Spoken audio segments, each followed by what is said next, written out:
chiaro che ha lasciato qualche strascico di problemini, quindi dovremo valutare oggi bene le condizioni di molti giocatori. Però non è che dobbiamo riscattare chissà che, abbiamo fatto un'ottima partita con una squadra che anche loro sono stati costruiti per vincere, abbiamo imposto il nostro gioco, quindi dobbiamo proseguire su questo.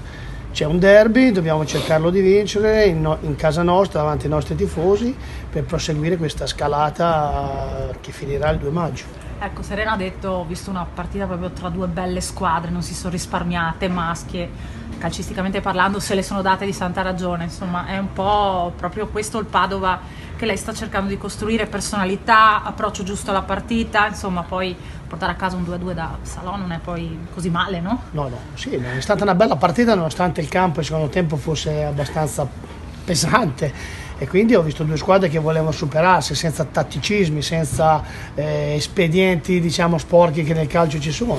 Ognuno voleva mettere le proprie forze a disposizione della squadra per ottenere. Noi fino alla fine abbiamo cercato di vincere, abbiamo avuto anche due occasioni importanti alla fine della partita. La fortuna non ci ha sicuramente portato grossi benefici, però è anche vero che forse a San Benedetto non meritavamo la vittoria pienamente, quindi poi alla fine si compensano queste cose. L'importante è giocare come abbiamo giocato a Salò, con questa grinta, con questa voglia, con grande gioco, perché secondo me domenica c'è stato un grande gioco, con palla a terra, con grande verticalazione veloce. Ci aspetta una partita dove verranno qua per cercare di fare la partita della vita, il Mestre, perché sono in un buon momento e noi sappiamo che sarà difficile, però anche noi attraversiamo un buon momento, anche se ci saranno 3 o 4 giocatori veramente in dubbio. Ecco, infatti Pulsetti e Guidoni soprattutto sono quelli usciti più malconci domenica.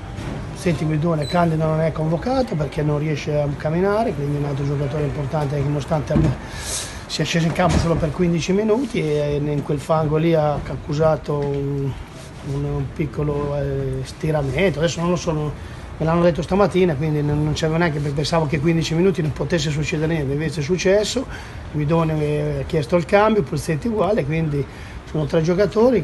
Derisio anche lui ha avuto una piccola distorsione in quel campo lì, quindi abbiamo qualche problemino, però non dobbiamo prendere scuse, siamo una rosa che può sopperire anche questi piccoli infortuni. È chiaro che mi dispiace perché avere una squadra che dà continuità è importante, però bisogna andare in campo mercoledì per cercare di vincere, come verrà qui il Mestre per cercare di vincere. Ecco, che Mestre si aspetta?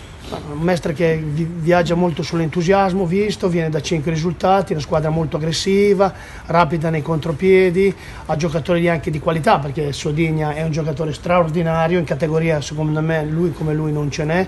C'è Neto Pereira che voi lo conoscete più di me, quindi sapete che giocatore è, a Perna che è sempre calcato alla Serie B, a Beccaro che insomma hanno anche loro delle loro armi e non per questo hanno, mi sembra, 20 punti, e quindi bisogna stare attenti. E poi giocare contro il Padova adesso è come giocare contro la Juve quando va in Serie A, tutti ci vogliono battere, ci indicano, fino a poco tempo fa eravamo il brutto natroccolo, ora adesso siamo quelli che dobbiamo batterli perché sono antipatici, perché quando vinci diventi antipatico, quindi noi lo sappiamo, però scendiamo in campo consapevoli che rimaniamo molto umili, tanto perché la mia prima prerogativa è l'umiltà, il rispetto delle regole e del lavoro sul campo, e quindi andiamo in campo sapendo però della nostra forza. Di quei 4 che hai detto prima, nessuno viene in panchina o qualcuno? No, aspetta. No, se no mi tocca schierarmi me un'altra volta. Quindi no, non so chi di quei 4 chi può essere disponibile dal primo minuto. Ecco, questo sì, però penso che stringendo i denti Pulsetti mezz'oretta la può avere. Guidone forse quello un po' più a rischio perché è un problema muscolare, quindi bisogna stare coi piedi di piombo. Carlo è un grande grosso, anche se ha avuto una piccola distorsione, ci dovrà dare una mano nel secondo tempo, vediamo. E quindi no, io spero che almeno questi siano disponibili. L'unico più pericoloso è Guidone perché è un affaticamento muscolare. Oltre a